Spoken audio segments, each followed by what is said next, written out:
Welcome to the Nonprofit Exchange Podcast.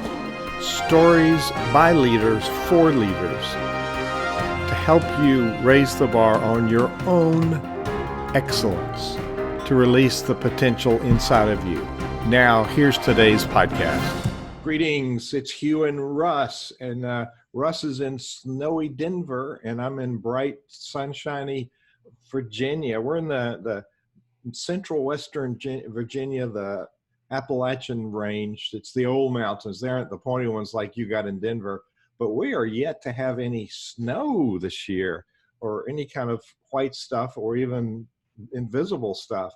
I understand you woke up to some drizzle and ice, did you? We did yesterday. The sun is coming back out right now, but it is a wee bit nippy. It's under 20 degrees.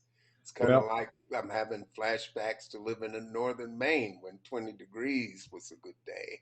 I can do without that. So we are, Russ has been my companion on this show for several years, and we've had really good time learning from our great guests. And we're going to go back to October of 2019 and talk about moving forward.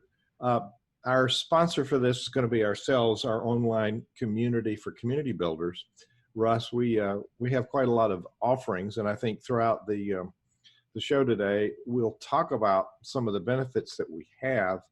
And Center Vision offers resources for nonprofit leaders and clergy that really don't have budgets to pay for the high consulting fees. So we have lots of free and low-cost resources available, the best of which is our online community for community builders. Now, if you look for the Nonprofit Exchange, you go to thenonprofitexchange.org.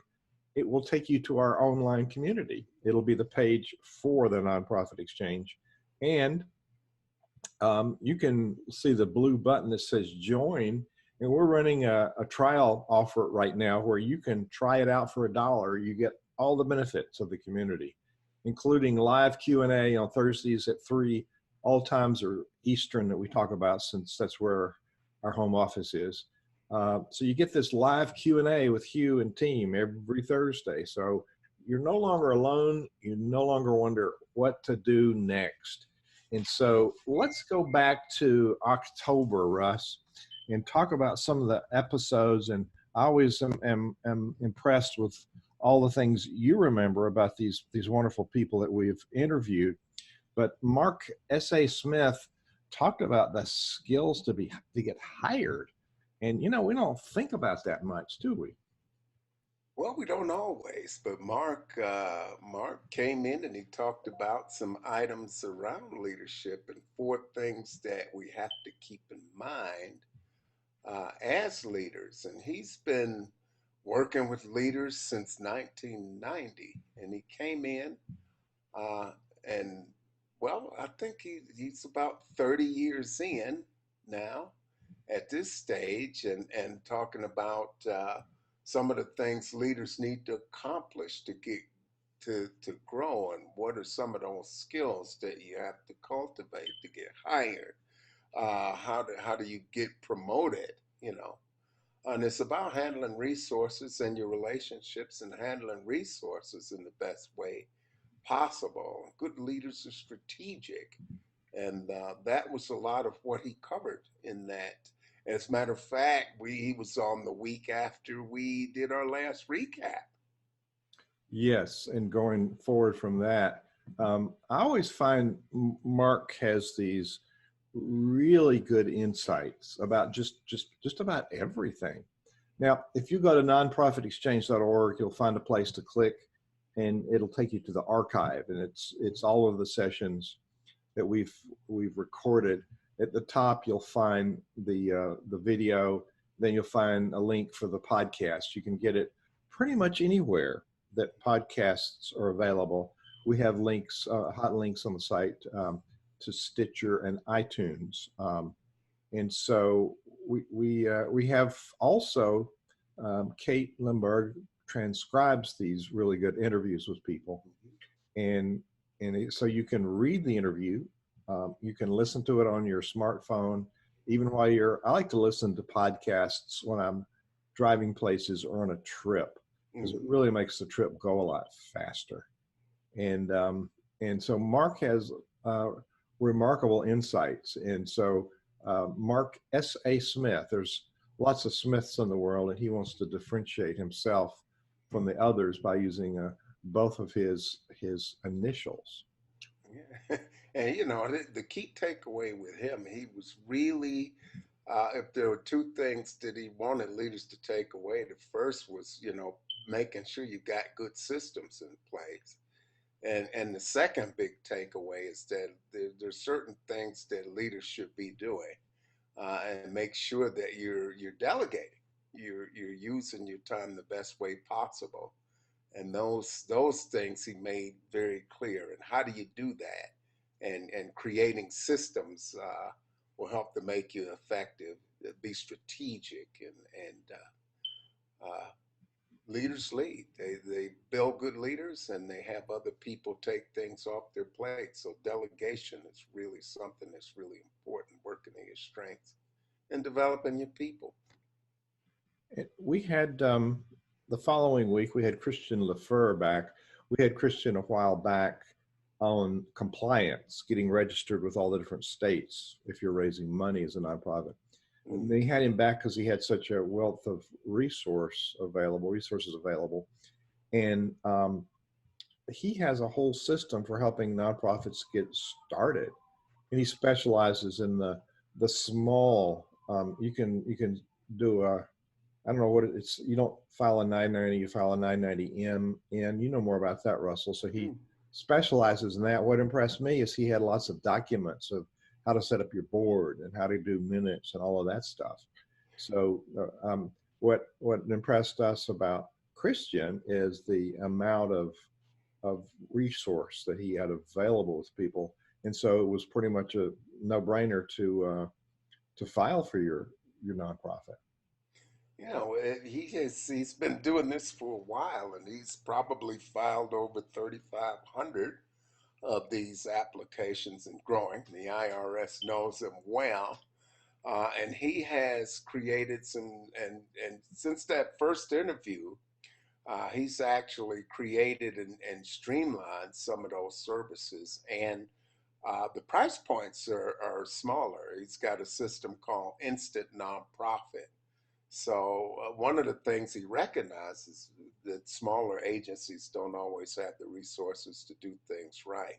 So the focus of this interview was actually on starting up and doing it right. And I think the key thing that I took away from that is, when you set up a charity, you don't necessarily want to set it up a lot of different times.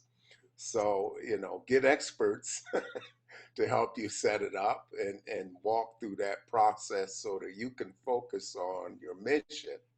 And from that compliance standpoint, there's just certain things that you have to do. So I mean, that was a part of what he talked about, some of the compliance issues, but just some of the steps that are involved, and it can really be overwhelming. But he has a lot of free educational material on Instant Nonprofit on the startup. And uh, we believe here at Center Vision that it's important to have the strategy in place so that all of your efforts are funneled into an efficient and effective method of serving people that you want to serve.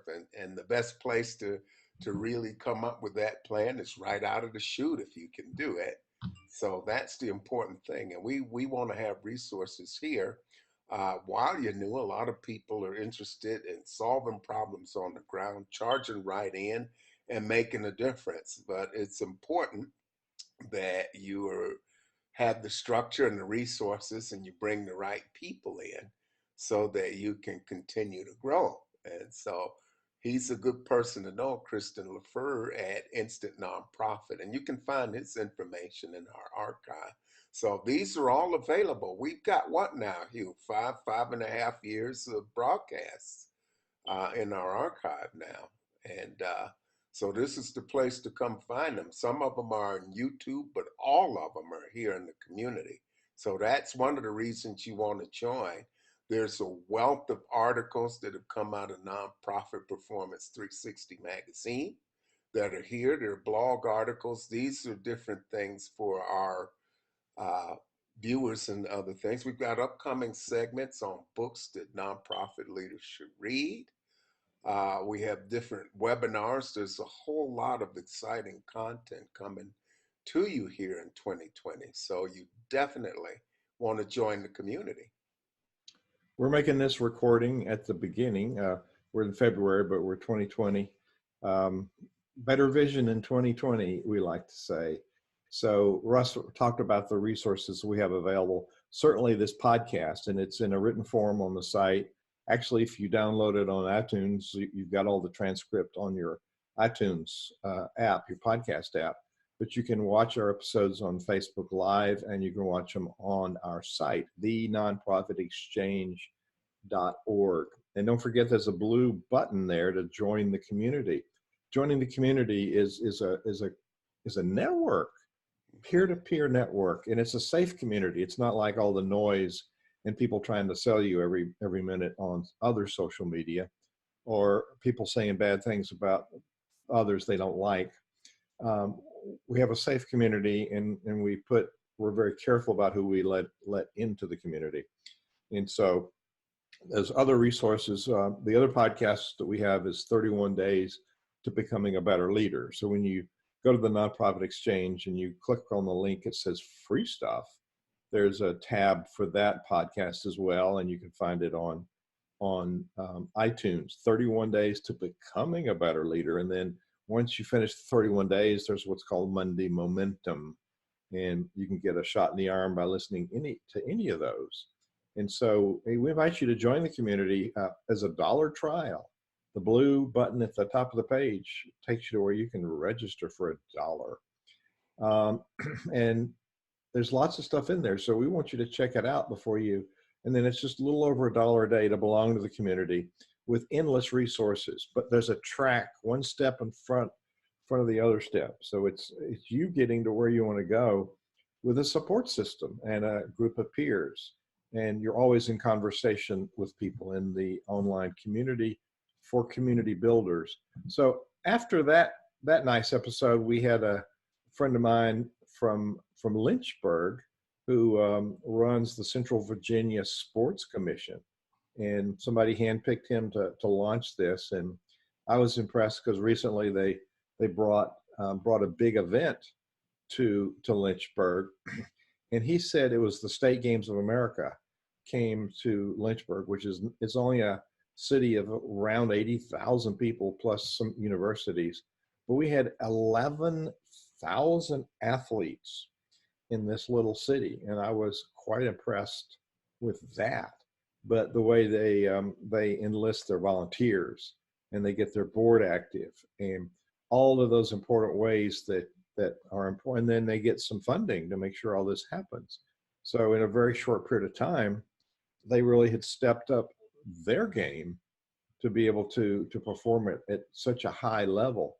Now, it's important to realize, Russ, that we have people from various different nonprofits, various different businesses, and it's not that they're going to teach us how to do their business or their nonprofit. You know, what does sports have to do with running a community foundation, for instance? Well, it's the leadership principles. It's how they take a concept, and this one went from a concept to reality in a very short period of time. And having capable people, having a really good plan, and then having the support around it, the financial support, only comes when you got your team in place and you have your plan and you're moving forward very, very precisely. Any highlights you want to mention for this episode? Well, the one thing that I noticed in that conversation with Billy Russo, sports is a place where we can come together. And it's something that draws people from all different backgrounds together. And that was the common point that he was able to actually uh, shift focus around the economic development components and the collaboration components, to bring those all together to serve the community on a lot of different levels. It's the one place where people, no matter what their differences, can come together. Everybody loves sports, and he created a marvelous opportunity in the area for people to get involved and connect where sports begin. And it's really important as far as serving youth. But people of all ages and backgrounds could come together, and he was able to grow that organization there and get connected with some others around the country. He's doing great work there. He is. And so I learned a lot, as I do always. You know, I see this guy every week, and I had no idea of all the things that he had done and was going to do with this Central Virginia Sports Commission.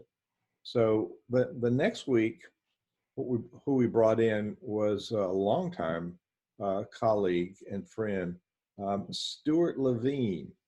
And Stuart had talked to me in the past about he he was an attorney in a firm, and the whoever was in charge of the firm came to him and says, "Well, we're not prosecuting anything. We're not taking anybody to court." And he said, "Well, because I worked it out with them. You know, I worked out the problems, and so we don't have to go to litigation." And I said, "Well, that's really important." Um, so he named himself the resolutionary attorney. And so what he does is he teaches people how to stay out of court. And I find that a lot of times we go in with good intentions, whether we're starting a business or starting a nonprofit or even one that's been going for a while.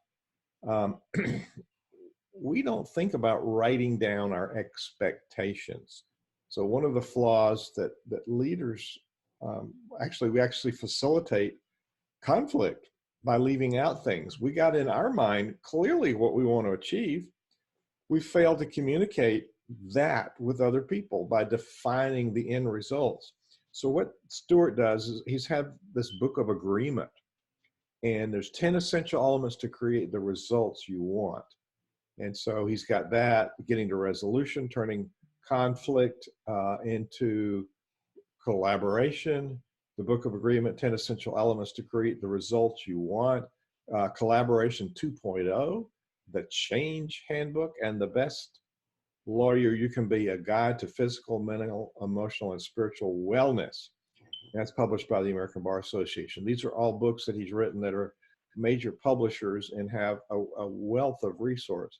But Russell, when I've worked through the 10 steps in the book of agreement, um, you know whether it's going to work or not by the time you've had that conversation around those 10. And number 10, of course, is agreement. You have agreement. Well, you know that because you've walked through the steps and you've had the conversation about things that you hadn't realized before.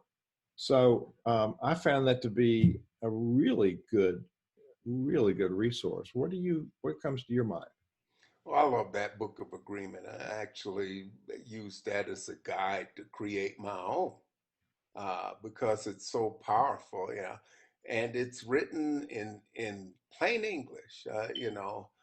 Contracts are loaded with what I call legalese, but at the end of the day, unless you covered these 10 areas that he talks about in the book of agreements, you kind of left yourself open. And so by making sure you incorporate these principles into your agreement, you're going to be safe. Chances are that you're not going to disagree because you've got those principles for what you intend to do. And uh, I'm of the frame of mind that less is more. But of course, if you read anything, I just renewed my lease, and it took me over an hour to go through the thing. I mean, it's just, say what you mean what you say. Stuart Levine was able to create a framework where you can do that so that you got the most important things covered.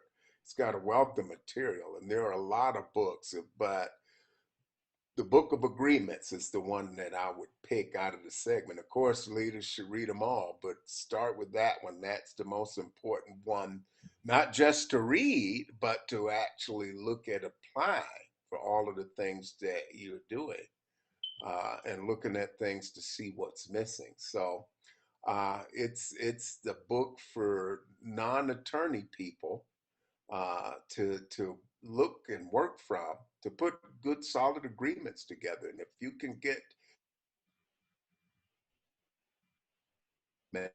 that's great. If you can't come to an agreement, you probably save yourself a lot of aggravation. Absolutely, and that's where you want to learn. The next week was I was at a trade show during the time we broadcast, and it was a networking event for the local nonprofits. Now, even though we're in a small city, there's like 300 nonprofits or something silly here.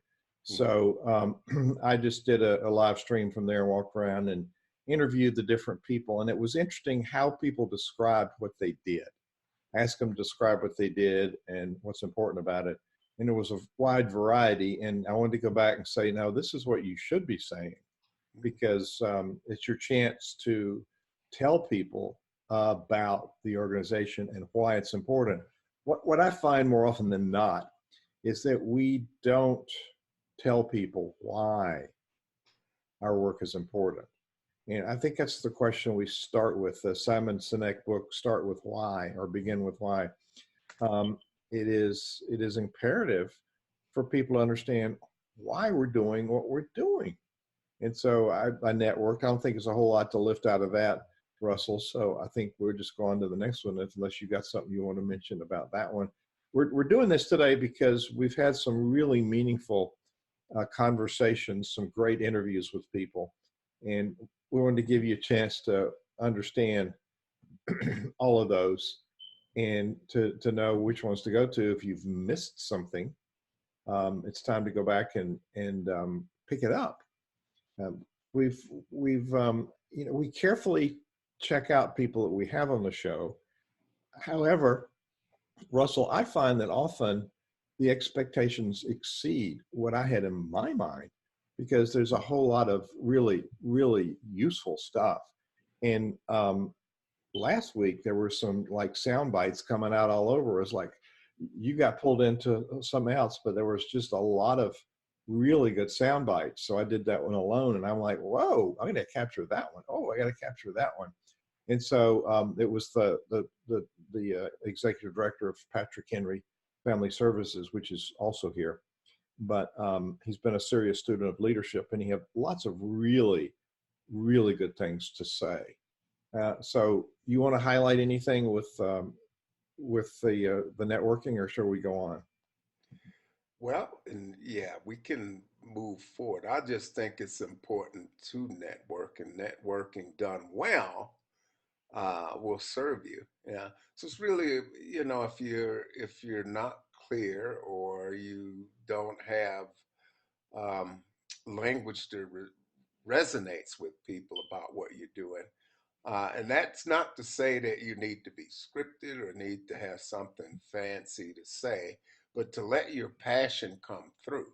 Let your passion come through, because you wouldn't be doing all of this work that you're doing if you weren't passionate about it. There are a lot of things, there are a lot of challenges. Sometimes the problem looks bigger than the organization, but you continue to do that. So carry on. I'm very appreciated and humbled by the work that nonprofit leaders everywhere are doing in this country. Well, and another one that was pleasing. I knew this guy had a lot on the ball, because I heard him present at a couple of times. And the second time, I said, "Well, why don't we interview you on the show?" And he manages land conservancy. And actually, what he did is to merge two different land conservancies: the one that's up here around Lynchburg, and then the one that's down around Roanoke, Virginia.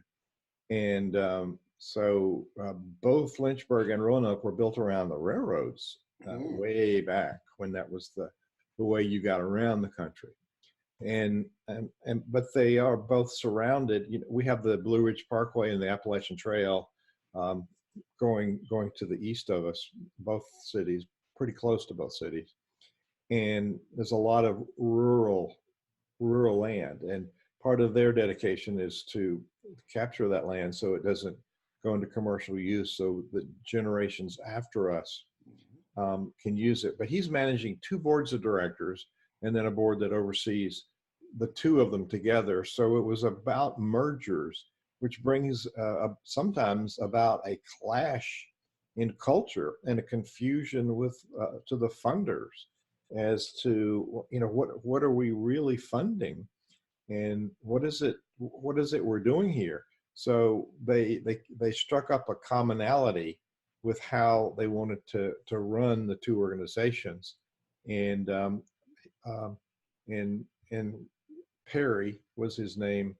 Trying to remember his name, David David Perry. Perry, yeah. Yeah. What you want to lift up? That was another really good interview with a lot of really good wisdom that would apply not to everybody's situation, but it would apply to people in unique situations. So it was unique enough. I thought we ought to make a show out of this.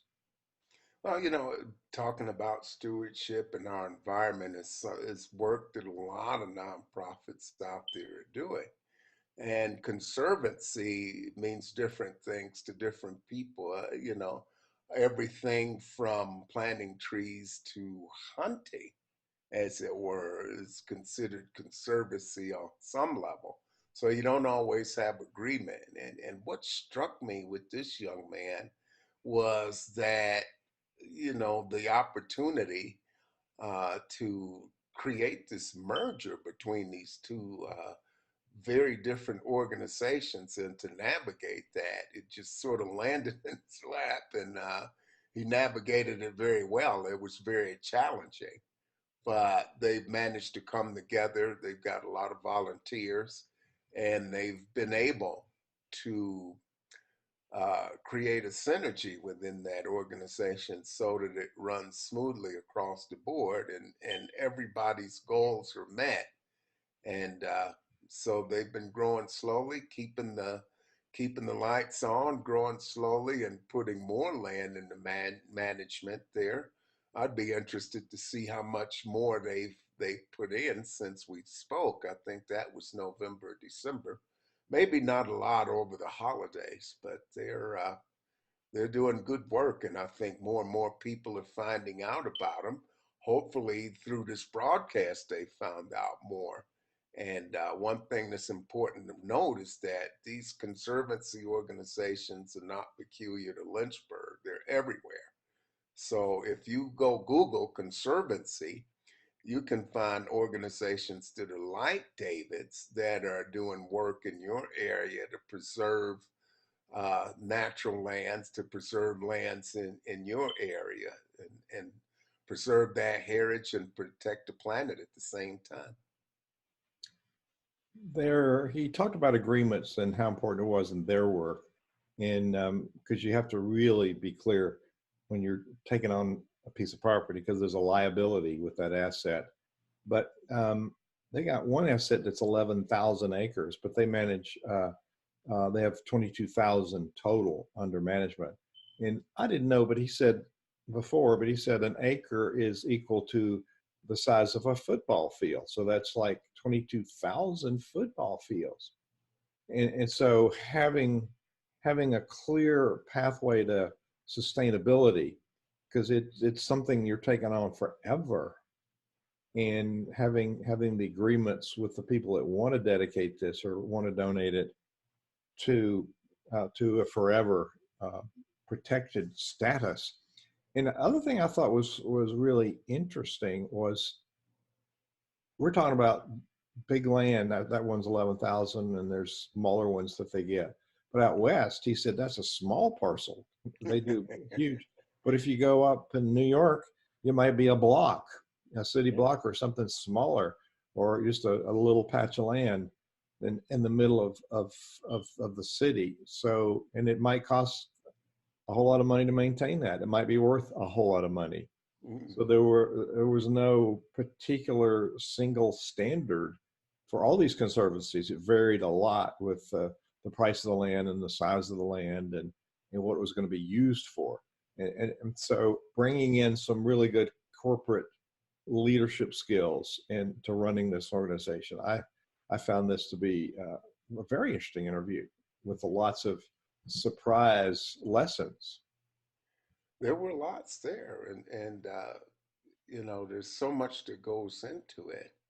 And if you have an interest in preserving heritage and in how lands are used or the environment, uh, checking out the work of your local conservancy be very important. The the next episode, and I'll hold it up on the screen, and people on the podcast can't see it, but our recent edition of Nonprofit Performance 360 magazine, it has Julie Kopno on the cover, a branding specialist. So that magazine, which you can read in the community on a flip file, and if you join the community, you get your print copy mailed to you at home. Julie worked for Virgin and was a primary brander. And I first met Julie when she published her book, Twist, several years ago. And I interviewed her for my business podcast, Orchestrating Success. And she sent me the book, and I was proud. I had read the book and had really good questions. And I found, Russell, the word twist is on every page of that book. And there's this whole pattern of the color, but it's putting a twist on your brand. But I asked her in the middle of the show, I said, well, her publicist had contacted me about the interview because they were publicizing the book. And she said, oh, I found you because of your branding. And it's the leader that teaches, the conductor that teaches leadership. She said that stands out amongst all the thousands of people. So as a person that knows nothing about branding, I thought that was pretty cool in the middle of the interview.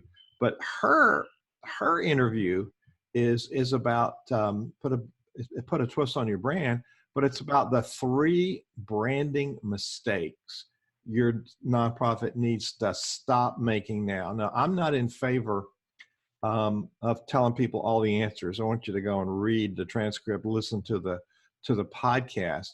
But some of the things that we said we were going to teach you is how to go beyond the Me Too marketing.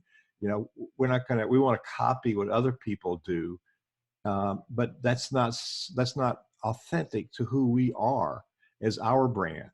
And so we want to make sure the touch points are clear, and we want to build loyal brand ambassadors, both in our communities we serve and with our leaders in our board and our staff, because one person in the company can commit brand slaughter, as our friend David Corbin teaches, and he has a book, Brand Slaughter, out.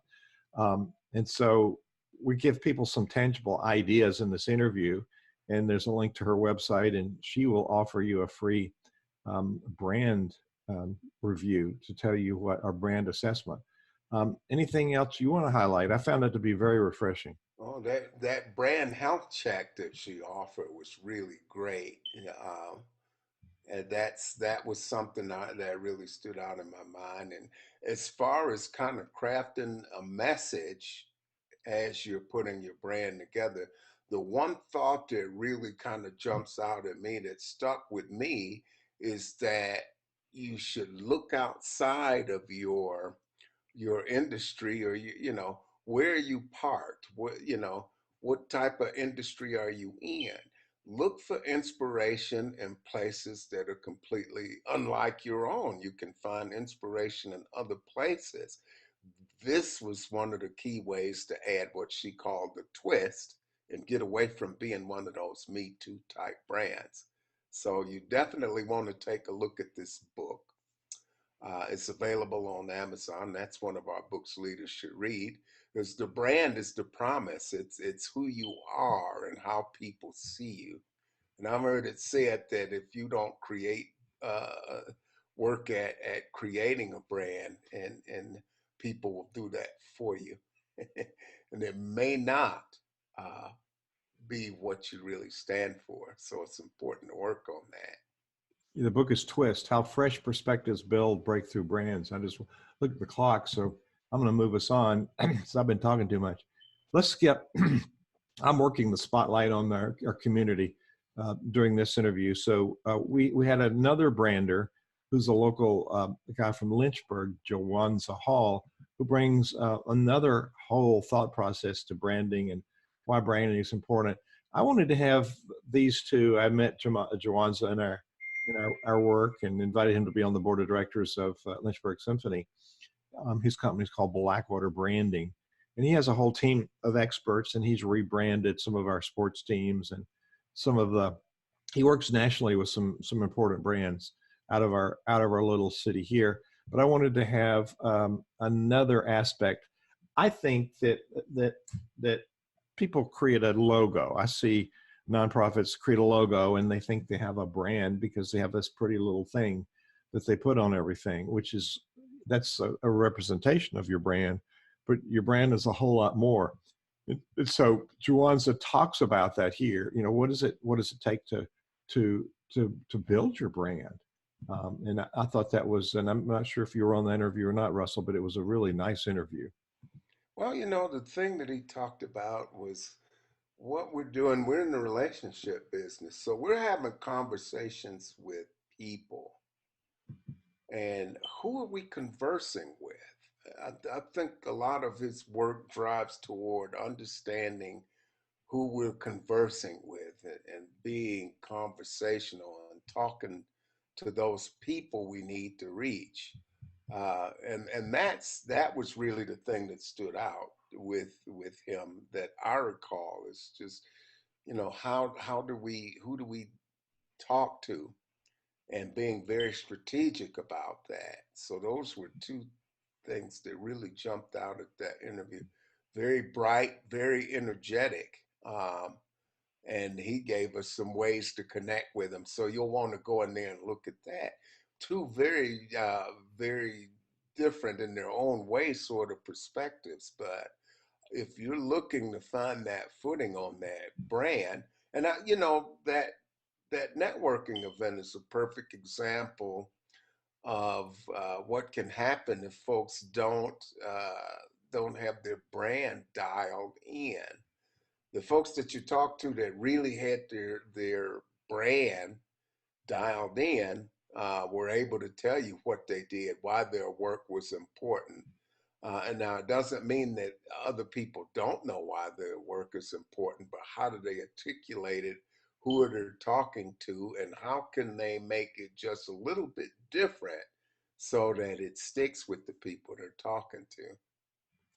And next we had those are really good. You have really good memory of these. I'm glad you're here with me, um, for many reasons, but that's helpful. Jay Frost. I met this guy on LinkedIn, and he said, "Hey, I want to talk to you." And so I started looking. Sometimes people want to sell you stuff, but he had a very genuine interest in talking to me about what things that we do. He's been a TEDx speaker. He's a funding guy. He's been recognized as one of America's top 10 fundraising experts by Philanthropy Media, one of the top 8 fundraising influencers by Elevation Media, one of the top 13 excellent fundraising consultants by Double the Donation, which is a service that people ought to know about, and one of the top 100 charity influencers by Onalatica. And so he worked inside some of the funding foundations and in the government to fund different, especially the arts, different initiatives. So and now he works on the other side, applying to those organizations for funding. And he's really got a really good niche in the world of philanthropy, and he really likes doing it. And he's a wealth of information. And what stood out to me is people come to him that aren't funding, they're not ready for funding. So there's a checklist of how do we be ready so people don't say, oh, I can't fund them because they don't have this or they don't have that.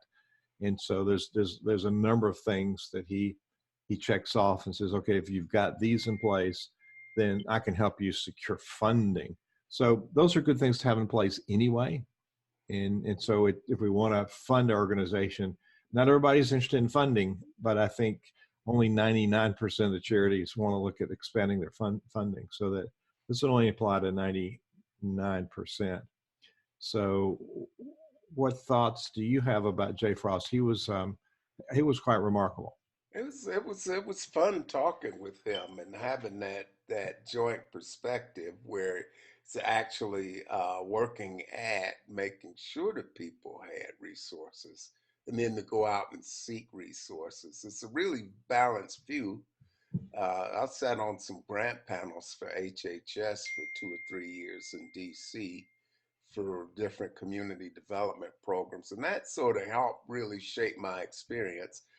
He did that for quite a bit longer and more consistently, though.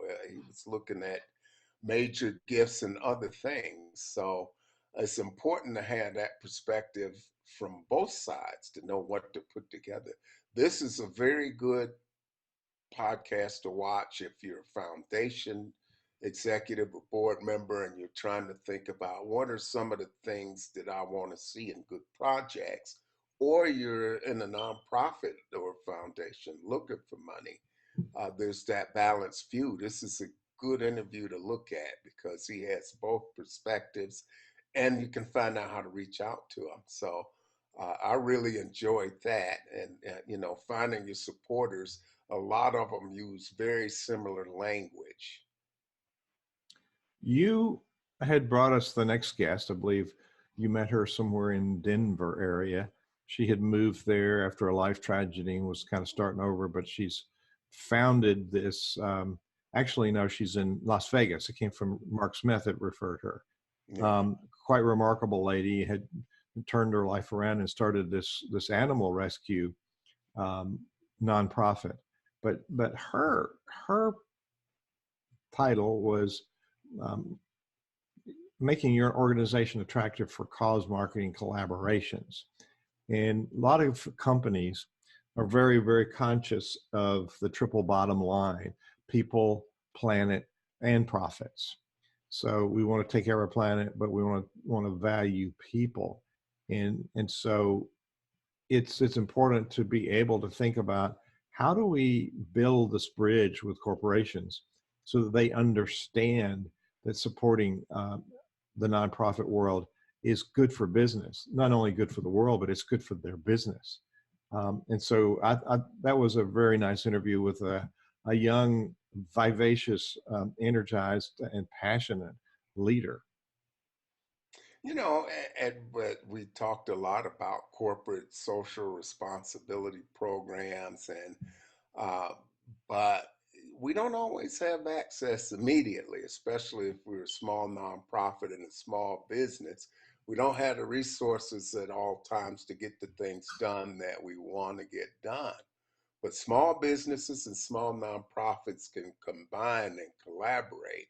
And these are the things that she was talking about doing. And she had an animal rescue that she was really interested in, but she talked about how she crafted that with some of the smaller businesses. And her work has been around bringing smaller businesses and smaller nonprofits together and pointing out the benefits. She's another one of our authors on those books that nonprofit leaders uh, should read. It's called "Do Better by Doing Good," and it's phenomenal.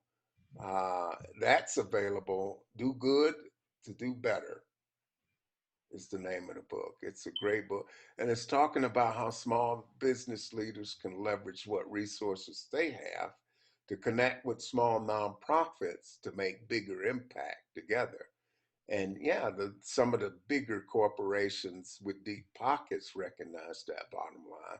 But people want to be involved with businesses that care about the community. They want to know that the people they're doing business with care. So this is as important for small businesses, bottom line, as it is for large businesses, bottom line. And she really was able to drive that point home. I hope as you're listening to this, you're getting an idea that each one of these episodes is a jewel in itself. And I find that to get myself out of the hole that I put myself in, or the vacuum that I seem to operate in, listening to episodes like this from other podcasters helps elevate me, helps inspire me, and helps me think about, oh, I never thought about that. So getting out of the mundane into the exceptional is where I find the external influence helps me a lot.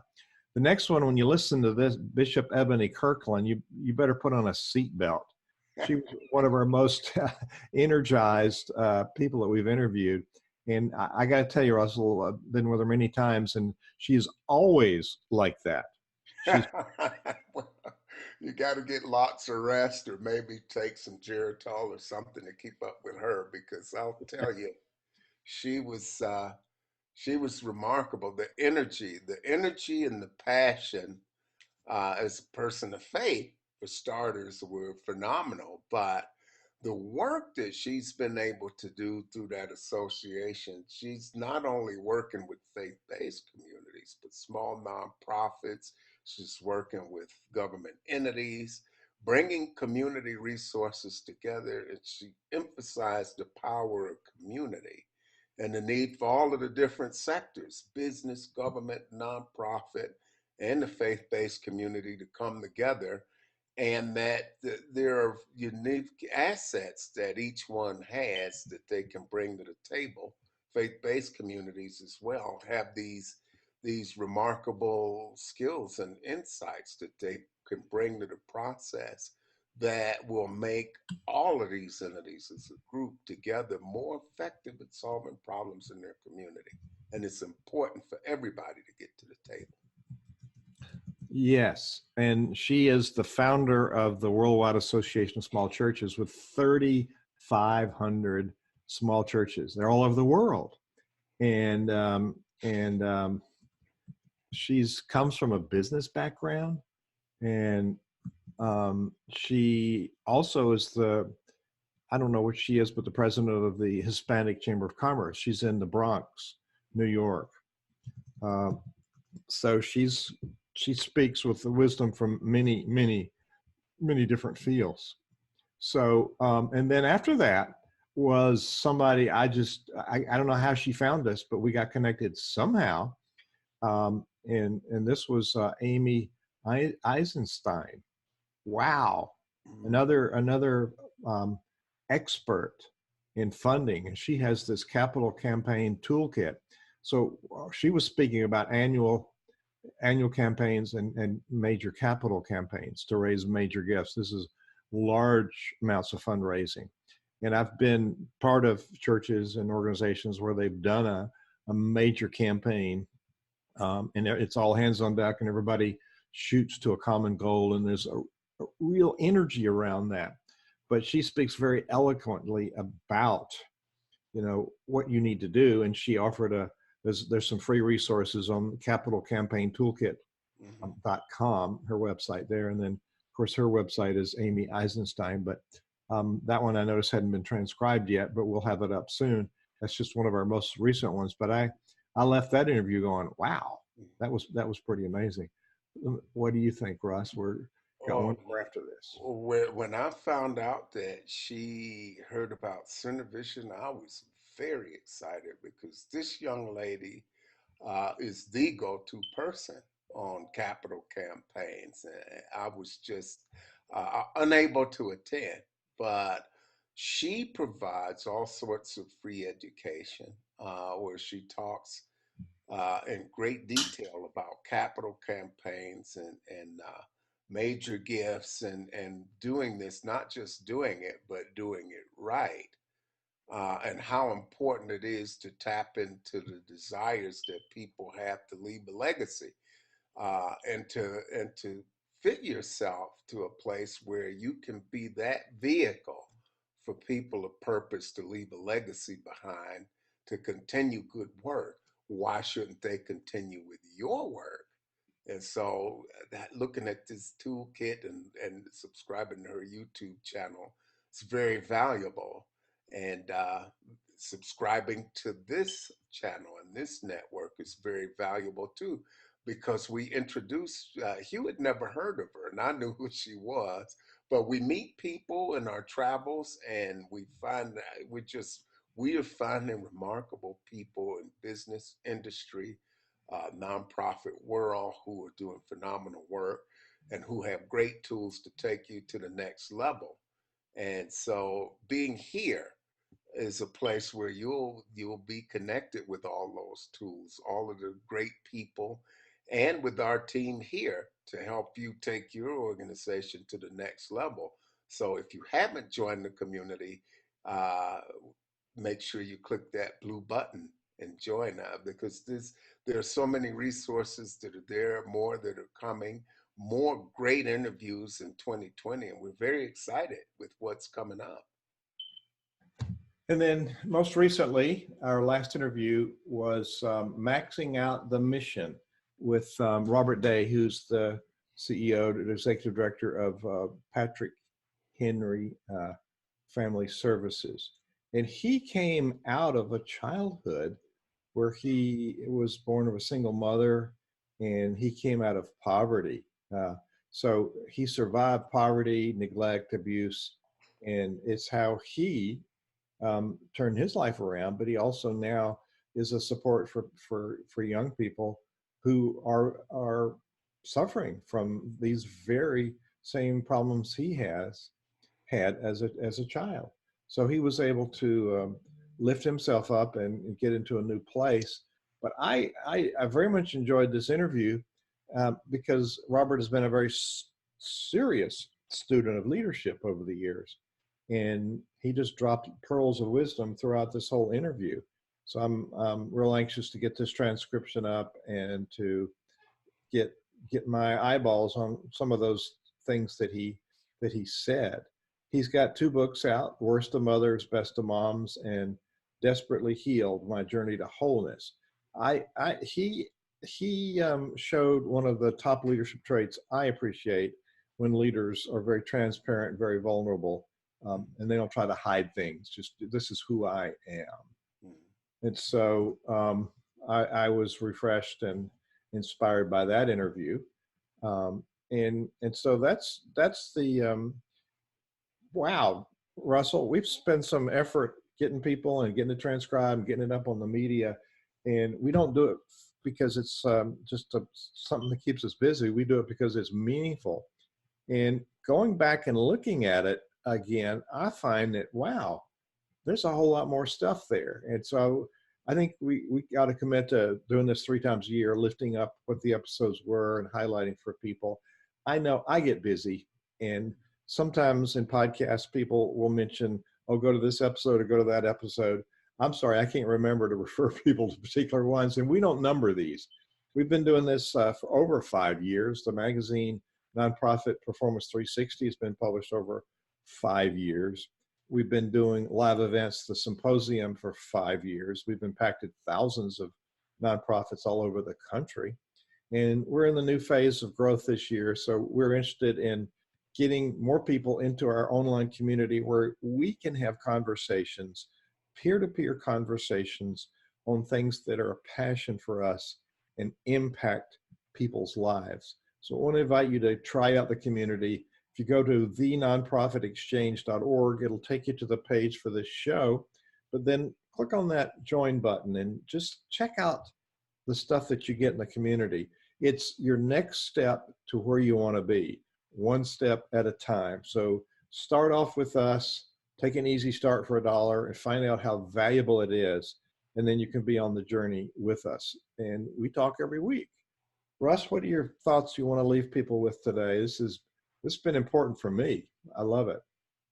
Well, 2020, yeah, it's good to be back. I had to miss a few weeks. I've started embarking on some new things and have run into some new opportunities. And so, in some senses, I've gotten a little bit of a fresh start, and it's really done wonders for my perspective. I've been doing training uh, for my new partners, and so there are lots of people out here in the business community who are excited about doing good work. 2020 is the year of vision and the year of clarity, and we want to give you the tools, provide some of the tools, and create a space where we can come together and share ideas, because as my friend Hugh always says, none of us is as smart as all of us. Thank you for being on the Nonprofit Exchange, and we'd like to see you online. Remember, go to thenonprofitexchange.org. Look around there and then click on the join button and see what it takes to be part of our community. You'll be glad you did. Thanks for being here, and we'll see you next week on the Nonprofit Exchange.